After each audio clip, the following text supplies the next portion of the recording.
my ministerial colleagues, Sri Prakash Javadekar ji, Sri Piyush Goyal ji,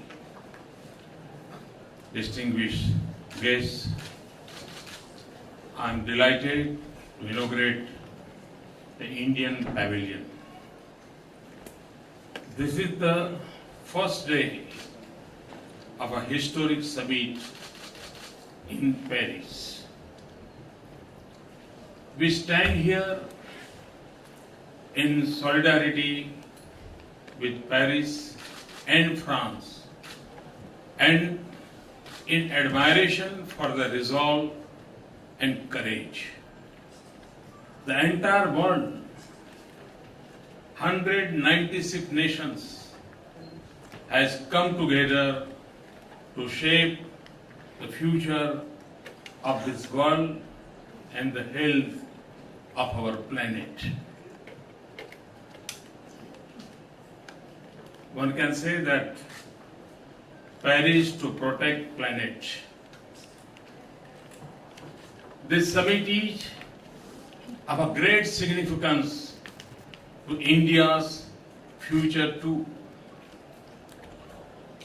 This pavilion is a window to our heritage and our progress, our traditions and our technology, our aspirations and our achievements. India's new economic momentum is a subject of international attention and a source of global opportunity. Our progress will not just change the lives of 1/6 of humanity.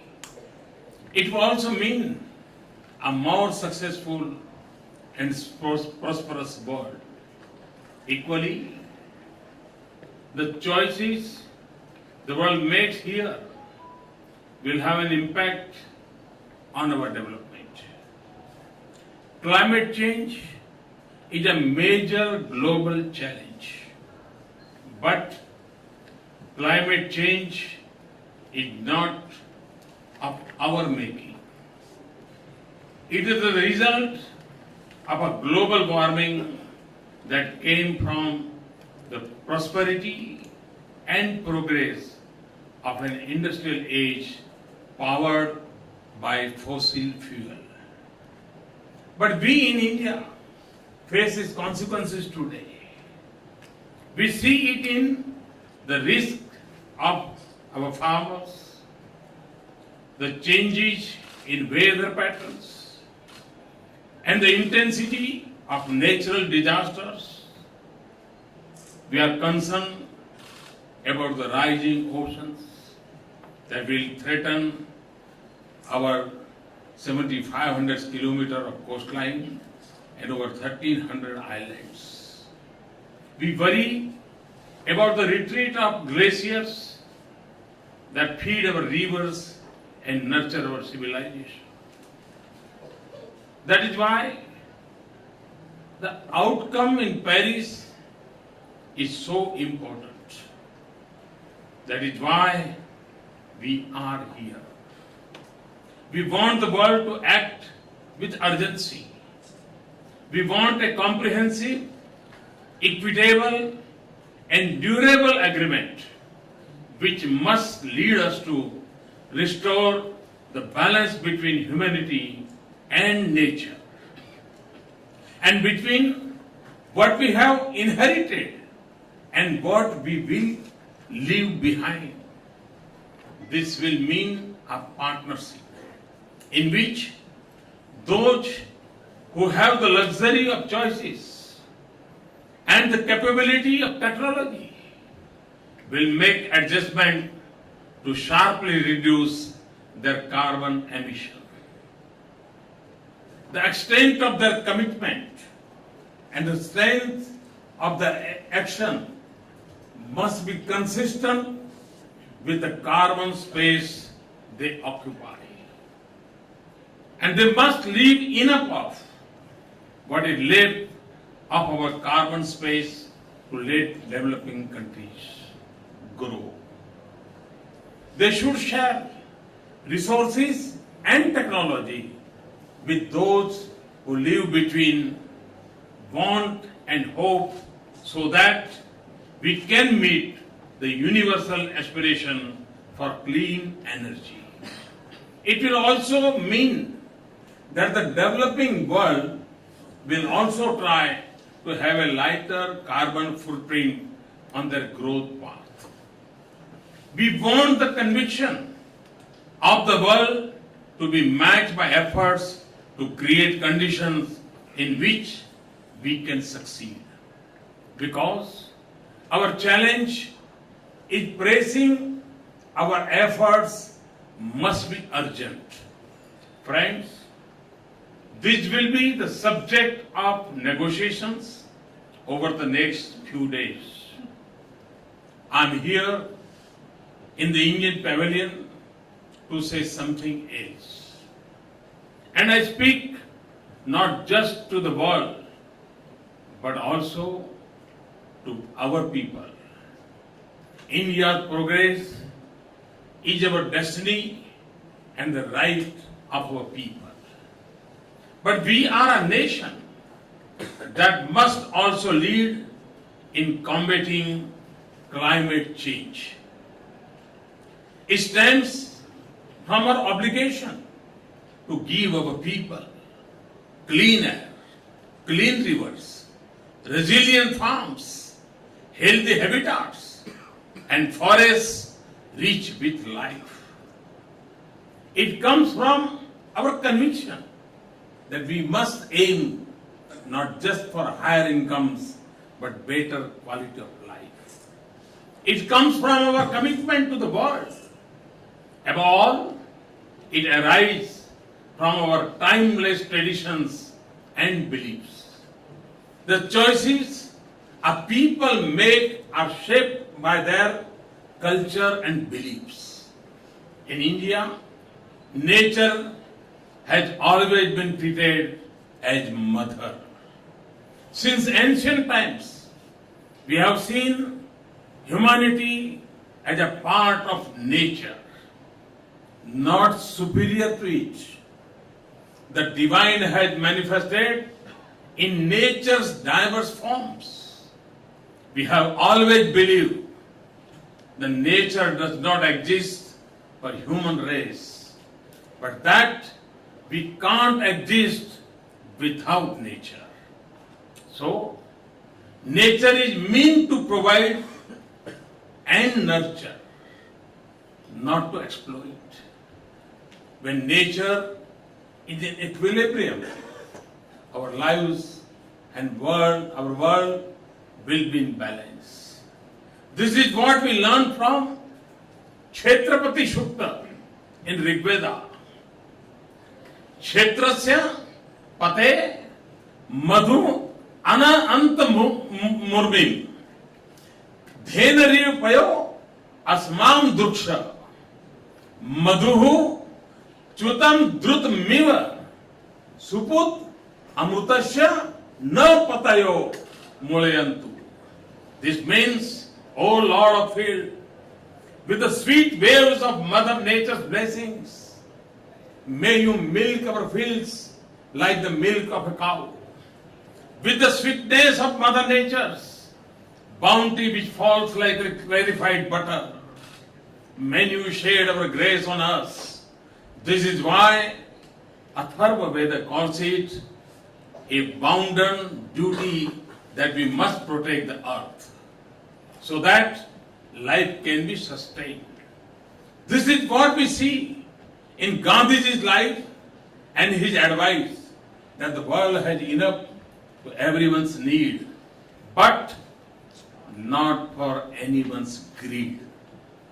This is what we have tried to capture in the publication Parampara that we have just released. This is why recycling and conservation comes naturally to us, and why we have sacred groves across our nation. Friends, and it is this spirit that allows us to set an ambitious and strategy to combat climate change. We have target for renewable generation of 175 gigawatt by 2022. We have got to a good start with nearly 12 gigawatt likely to be installed by the end of 2016, more than 3 times the current capacity. Like cellular phones before, we can use renewable energy to bring power to over 18,000 unconnected villages, quickly and cleanly. By 2030, we will generate 40% of our installed capacity will be based on non-fossil fuel. We will convert waste to energy. We will make our cities smart and sustainable and transform public transportation, including through 50 new metro rail projects. We are investing in supercritical technology in thermal plants. We have imposed tax on coal and reduced subsidies on petroleum products. We are raising fuel standards for automobiles, and we have introduced tax-free bonds for renewable energy. We have a massive program to expand our forest cover to protect our biodiversity.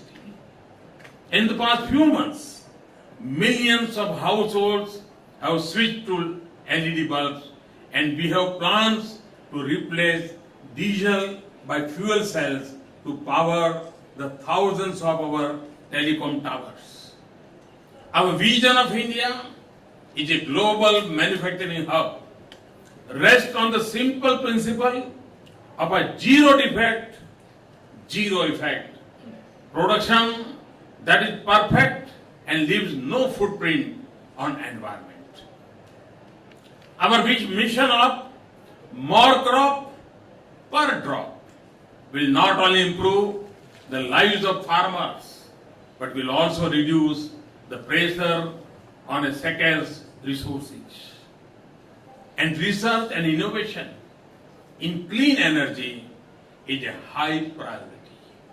We want to make conventional energy like coal cleaner. We will make renewable energy cheaper and convenient to install even in our homes. We want to make it more reliable and easier to feed into our transmission lines. From governments to communities, there are countless examples of innovation and enterprise that are restoring the health of our environment. I have tried to capture some of these initiatives in my book, Convenient Action, which we shall present today. Friends, this is the voice of our people and the call of our nation and the consensus of our polity. India's leadership on environment has been the vision of Indian leaders and successive governments from Stockholm in 1975 to Copenhagen in 2009. We are raising our national effort to an entirely new level, and we are intensifying our international partnerships. So we come to Paris with our commitment, but we also come with hope. So we approach the negotiations under the UN Framework Convention on Climate Change in a spirit of partnership, which must be based on the principle of equity and common but differentiated responsibilities. Later today, I will join leaders from major developing world for an innovation summit, because I believe that innovation and technology hold the key to our collective success. President Hollande and I will also co-chair the launch of my long-cherished dream of an international solar alliance to promote greater use of solar energy in the 121 solar-rich nations, to call the world to look deep into the ancient wisdom of all our civilizations, cultures and religions. I had requested President Hollande to bring out a book of quotations from around the world. I am happy that we will release it today. And I will also call for a change in lifestyles so that we reduce the burden on our planet. The enduring success of our efforts will depend on the way we live and think. In conclusion, therefore, let me return to the theme that defines us in India, the spirit of partnership, the belief in oneness with the whole, that is nature. To the people of India and our friends in the world, I call you to live with the commitment of Loka Samasta Sukhina Bhavantu. The desire of well-being should include our planet, our nature, all countries, and the entire humanity. If our thinking is right, we will form a true global partnership of capabilities and needs that leads us to a low carbon age. Thank you very much. Thanks a lot.